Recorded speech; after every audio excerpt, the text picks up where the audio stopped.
करेंगे तो कोई आगे नहीं पाएगा, ना मैं बढ़ पाऊंगा ना कोई दूसरा बढ़ पाएगा। तो हम लोग को एक दूसरे का सहयोग करना है, सहयोग से ही सब बढ़ेंगे, हम भी बढ़ेंगे आप भी बढ़ेंगे, ये निश्चित होगा। और कुछ चीजें मैं अभी थोड़ी महत्वपूर्ण चीजें बताना चाह रहा था, तो वो मैं आपको बता दूं। तो सबसे पहले तो इस महीने में 27 अप्रैल को हमारे समाज के महापुरुष हैं राजा सिंह बारी, उनका रायबरेली में किला है, रायबरेली में आज भी किला है। आप लोग कभी अगर आना चाहेंगे तो मैं कोशिश करूंगा कि आपको वहां ले चलूं। वो किला ऐसा है कि आगे आज से 3 साल पहले बना हुआ था, उस किले को आप ऐसे छू के देख सकते हैं, ऐसे छू के देख सकते, भले वो चाहे आज खंडहर हो गया, लेकिन वो किला वास्तविक में बना है, वो अपने समाज की धरोहर है, अपने महापुरुष की धरोहर है। तो मेरा निवेदन है कि कभी अगर आप लोग का ऐसा बनता है, लोगों का मुख्य लोग जो आके देखना चाहते हैं वो आगे उसको देखें, अपने समाज की धरोहर को पहचानें। उसको जब आप देखेंगे, उसको समझेंगे, वहां के लोग बताएंगे कि राजा सिंह जी बारी क्या थे। आज हम लोग जो अपने आप को ही भावना समझते हैं कि हम बारी हैं, हम बताए हैं, शर्माते हैं, संकोच करते हैं, कभी मन से बोलते हैं। तो जब आप उनके बारे में जान जाएंगे, रूपा जी के बारे में तो सब जानते हैं, हमारे बड़े बुजुर्ग बैठे हैं सब जानते हैं, लेकिन सिंधी सिंह जी का इतिहास जो था वो भी सबके सामने नहीं आ पाया है। तो मेरी एक निवेदन है आपसे, गुजारिश है कि एक बार आकर उनके महल में राजमहल जो रहा है उसको आके जरूर देखें, और देखने के बाद आपको भी ये गर्व महसूस होगा कि हमारे समाज का भी कोई राजा था, और वो ऐसा राजा था जो अपने जमाने में अपने कर्मों से उनका सिक्का चलता था प्रतापगढ़ में, रायबरेली में, बाराबंकी में। ये 3 जिले के मालिक थे, 3 जिले में उनकी आज्ञा के बिना एक पत्ता भी नहीं पाता था। इन 3 जिलों में उनकी आज्ञा के बिना एक पत्ता नहीं पाता था, और इनका इतिहास इतना गौरवमय है, इतना बेतापूर्ण है कि अगर आप जानेंगे तो अपने आप को कभी भी शर्म नहीं करेंगे, हमेशा गर्व से कहेंगे कि हम बारी हैं, हमेशा गर्व से कहेंगे कि हम बारी, कभी कोई संकोच नहीं करेगा, कोई शर्म नहीं करेगा। होता क्या है कि कुछ लोगों ने हमारे समाज के इतिहास को इतना लेवी गिरा के उतारा है, उस कारण से हम सबके मन में उनका एक भावना भरी हुई है कि हम एक जो है बारी बहुत कमजोर है, बहुत छोटी जात के हैं, ये बारिश क्या है लोग नहीं जानता है। लेकिन वहां पर जब आप जाएंगे, वहां के लोग बताएंगे तो आप जानेंगे कि हाँ बारी भी कोई चीज होती है। और वहां तो एक कहावत तो बोलते हैं कि बारी है सब पर भारी, बारी है सब पर भारी। जब तक वो सो रहा है, लेकिन जब वो जगेगा तो वो दूसरों को नहीं सो पाएगा, दूसरा भी कुछ सो नहीं पाएगा उसका। राजा सिंह जी के बारे में मैं थोड़ा कुछ बता देता हूँ आपसे कि एक बार किसी ने उनसे ऐसे ही आज से 3 साल पहले मजाक किया था, अरे ये गाड़ी है, ये क्या करेगा, वो क्या करेगा, उनको बहुत ही चैलेंज किया। उन्होंने कहा ठीक है, संभव सभी करते हैं।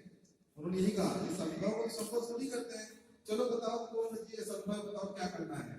तो उनको लोगों ने एक चुनौती दी, अरे बहुत देखे, बहुत ने सुना ऐसा वैसा है, ये काम करके दिखा दो तो हम जान जाए बहुत बड़े बहादुर हो, वीर हो। उन्होंने कहा ठीक है, वही काम बताओ मुझे, तो कोई नहीं कर पा रहा।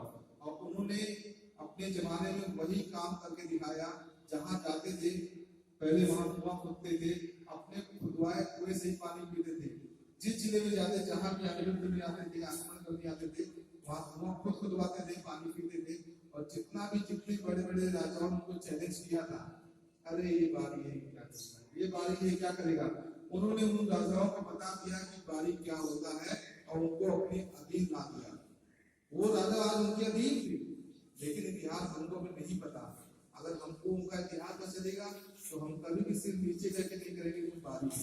हमारा सिर हमेशा गर्व से ऊंचा रहेगा कि अरे हमारे समाज में ऐसे महापुरुष थे, और उन्हीं का खून हमारे सबके बीच में है। लेकिन उस खून में आज वो जो होनी चाहिए थी गर्मी, वो गर्मी शायद नहीं है, या जो चेतना होनी चाहिए थी वो चेतना नहीं है। और वो किस कारण नहीं है, ये हमें उसका मंथन करना है, विचारना है कि अरे हमारे आपके बीच का एक भाई जो इतिहास में किया, हमारे आपके बीच का एक भाई, एक हमारे समाज में एक खून का एक भाई इतिहास लिखा, तो क्या हम लोग इतिहास नहीं लिख सकते? नहीं सकते हैं भाई। शंभूनाथ भाई जी बैठे हुए, अगर वो एक काम कर सकते हैं तो क्या शंभूनाथ जी दूसरा काम नहीं कर सकते? जब बड़े भाई कर सकते हैं तो क्या छोटा भाई नहीं कर सकता? कर सकता है, लेकिन हम अपने को अपना आत्मविश्वास खो चुके हैं, उस आत्मविश्वास को जगाना है और और जब तक हम अपना आत्मविश्वास जगाकर सब लोग मिलकर काम नहीं करेंगे तब तक आगे नहीं बढ़ पाएंगे। जैसा कि बड़े बुजुर्गों ने बताया है हम लोग देखा है कि अपने समाज में क्षमा करिएगा, एक चीज होती है कि कोई सज्जन अगर अच्छा काम कर रहा है, कोई सज्जन थोड़ा आगे बढ़ रहा है, कोई सज्जन कुछ भी करना चाह रहा है, तो कुछ तो होते हैं सहयोग करते हैं और कुछ होते हैं उनको उनके काम को दिशा शुरू कर देते हैं। तो मेरा यही सबसे निवेदन रहता है कि अगर कर सकते हैं तो सहयोग करें, नहीं कर सकते तो कोई बात नहीं, ठीक है, लेकिन उनको जो कार्य कर रहे हैं उनको उसमें उनकी कामना कीजिए, क्योंकि जानते हैं अगर ऐसा हम करते रहेंगे तो हमारे बगल में बड़े बुजुर्ग सब बैठे हैं, इन्होंने भी काम किया, लेकिन हो सकता है शायद किसी ने टांग खींची हो कि इसीलिए आज पूरी तरह सफल नहीं है।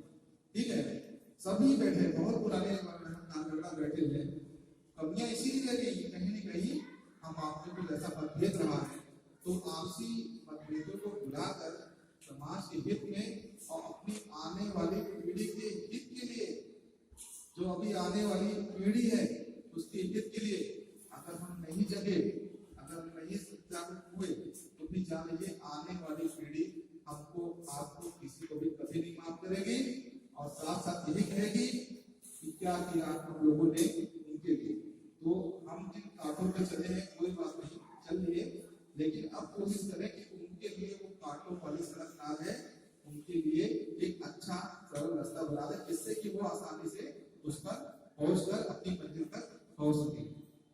दिल्ली में अभी जो कुछ दिन पहले लास्ट अभी हम लोग गए थे 1 तारीख को, उसमें एक चर्चा हुई थी, एक चीज मैं बताना चाह रहा हूँ आपसे, अभी थोड़ा आप लोग को समझने की कोशिश करिएगा। माननीय मोदी जी ने आपको बताया था, मैं आपको भी एक चीज बताने जा रहा हूँ कि ब्रह्मास्त्र अपने समाज के लिए, अगर वो ब्रह्मास्त्र हमको मिल जाए तो हमारे समाज का उत्थान ऑटोमेटिक सरकारी योजनाओं के थ्रू हो जाएगा। वो ब्रह्मास्त्र है, हमें अपनी बारी समाज को बैकवर्ड कास्ट से निकाल के शेड्यूल्ड ट्राइब पे ले जाना है, और उसके लिए हम लोगों ने लखनऊ में प्रयास किया था। आज से 2001 की बात है, 17 साल पहले प्रयास किया था, उसमें 90% सफलता मिल गई थी, 90% सफलता मिल गई थी। लेकिन कुछ लोगों ने वही जो मैंने कहा ना, कुछ लोग अगर कोई सज्जन मान लीजिए मनोज अच्छा काम कर रहे हैं और देश अच्छा काम कर रहे हैं और भी जो सज्जन हमारे अच्छा काम कर रहे हैं, हो सकता है उनमें से किसी एक ने उनको अच्छा नहीं लगा और उन्होंने उनका काम बिगाड़ने के लिए उसमें गलत मिसगाइड कर दिया। बहुत अच्छा काम बन रहा था, शेड्यूल ट्राइब का काम बन जाता तो आज हमारा समाज शायद बहुत आगे बढ़ जाता। शेड्यूल ट्राइब के बारे में बता दें आपको, अपने भारत सरकार ने शेड्यूल ट्राइब को कहीं पर 2% का आरक्षण है, कहीं पर 3% का आरक्षण है। आरक्षण क्या है? आरक्षण हमारा अधिकार है। आरक्षण क्या है? आरक्षण तो भीख नहीं है। लोग आजकल देखिए बहुत लोग बोलते हैं आरक्षण वाले हैं, आरक्षण ले रहे हैं, भीख नहीं है। वो हमारे जिस देश के नागरिक होने के नाते हमारा अधिकार है हर सरकारी सुविधाओं को, चाहे शिक्षा हो, चाहे नौकरी हो, चाहे और भी कहीं पर हो।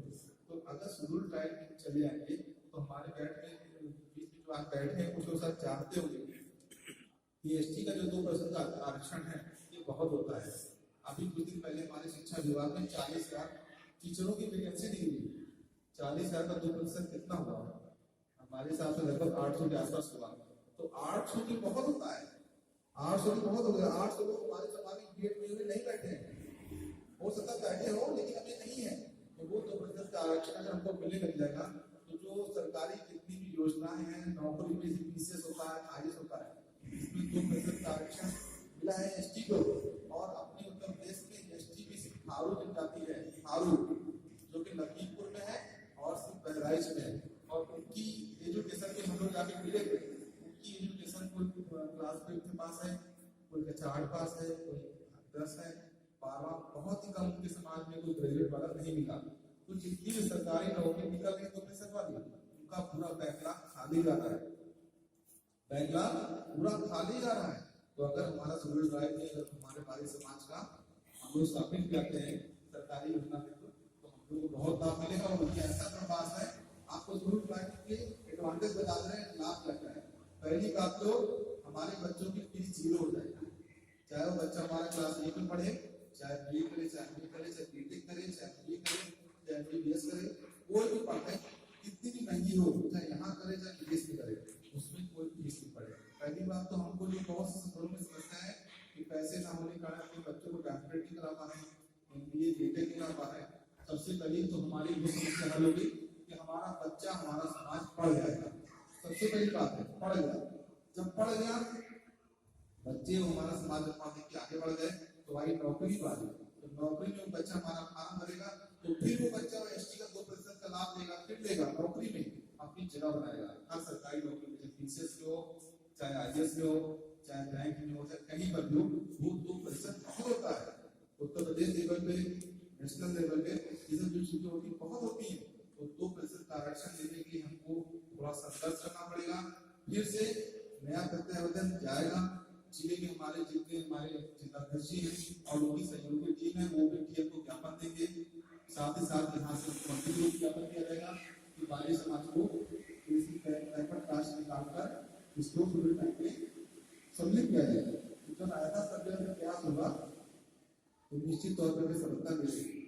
अच्छा, ये एक हो गया। और दूसरा उद्देश्य ये चाह रहा था, जैसे इलाहाबाद में कई मोहल्ले हैं, तो मैं चाह रहा था कि इलाहाबाद में मोहल्ले का एक डायरेक्टरी बन जाए। डायरेक्टरी बनना बहुत जरूरी है, जैसे कि अल्लाहपुर डायरेक्टरी बन जाए, कटरा की डायरेक्टरी जितनी अपनी अल्लाहपुर में लिस्टिंग उनकी कंप्यूटर लिस्ट करवा दीजिए और लिस्ट करके उसको किताब में किताब छपवा दीजिए, प्रिंटेड किताब छपवा के उसको आपस में सबको बांट दीजिए। उस किताब का मूल्य 20 रुपए 30 रुपए जो भी रखना चाहे, जितनी लागत आ रही वो कर लें और एक पन्ने पर एक परिवार का पूरा हम आपको समूह जी को भेजेंगे, मनोज जी को भेजेंगे। एक बायोडाटा फॉर्म होता है, उसमें पूरे परिवार का विवरण होता है। सबसे पहले परिवार के मुखिया बड़े बुजुर्ग उनका नाम, उनके पुत्र का नाम, फिर उनकी वाइफ, उनके जितने बच्चे हैं सबका नाम, उम्र, शिक्षा सब आ जाएगा। पूरा बायोडाटा एक परिवार का एक फार्म होगा जो हमको हर घर में हमारे जो भी अध्यक्ष बनाए जाएंगे, प्रभारी बनाए जाएंगे, अल्लाहपुर का प्रभारी, कटरा प्रभारी, चौक का प्रभारी, उनकी जानकारी में जितने घर होंगे चौक में अल्लाहपुर वो जाके फार्म भरवाएंगे। फार्म भरवा के वो लाके जिलाध्यक्ष को देंगे, जिलाध्यक्ष उसको किताब खबर देंगे। उसके बाद किताब छप जाएगी तो उसको पाठ किया जाएगा। किताब के मुख्य पृष्ठ पे जो मेन पन्ना रहेगा उसमें राजा सीधी सिंह की फोटो या रूपा जी की फोटो या किसी भी महापुरुष की फोटो आप ऊपर रखना चाह रहे हैं, उसकी किताब की फोटो लगाएंगे। तो डायरेक्टरी वाला काम शुरू करने में बहुत आपको सहायता होगी।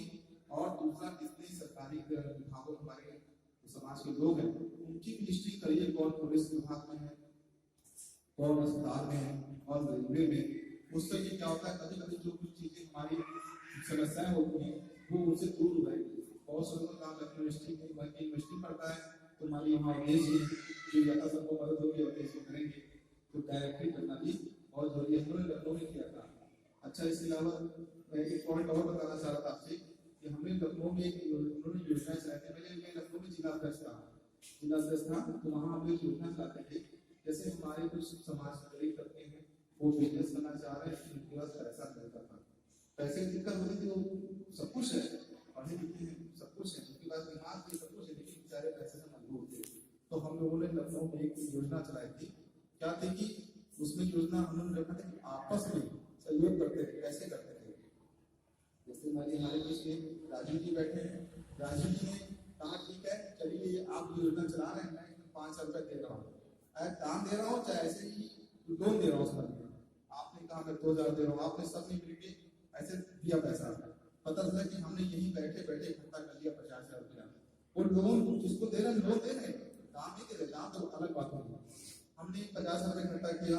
हमने कहा चलो भैया को आज इस महीने एक रोजगार उपलब्ध करो, भैया किसमें रुचि हो। भैया ने कहा स्टेशनरी दुकान खोला जाते हैं, भैया को स्टेशनरी दुकान खुला दिया। इनका काम इस महीने शुरू हो गया। अप्रैल में हमने एक को रोजगार दिया, अगले महीने फिर हमने 1,000 रुपये इकट्ठा किए सबने, ठीक है, फिर दूसरे को रोजगार दिया। इनका रोजगार चलने के बाद इन्होंने हमको 5,000 वापस किया, फिर आए हमारे पास। ऐसे ये पैसा दे रहे हैं ऐसे लोन, लेकिन ब्याज नहीं रहेगा। 50,000 दिया है, ये 5,000 रुपये महीने किस्त बना दें, जो इनकी क्षमताओं की वापस करते रहेंगे, उसकी लिखापढ़ी रजिस्टर में होती रहेगी। तो इस तरह क्या होगा कि धीरे धीरे लोगों को जो रोजगार चाहिए रोजगार मिल जाएगा। इसी साथ हम लोग वहाँ पर लखनऊ में महिलाओं के लिए क्या किया था, जैसे महिलाएं हैं वो ब्यूटी पार्लर खोलना चाहती हैं, बुटीक खोलना चाहती हैं, कॉस्मेटिक दुकान खोलना चाहती हैं, नहीं पैसे, ठीक है, हम लोग इसमें क्या कहते हैं महिलाओं में ही स्वयं सहायता समूह बना दिया, महिलाओं में ही बना दिया।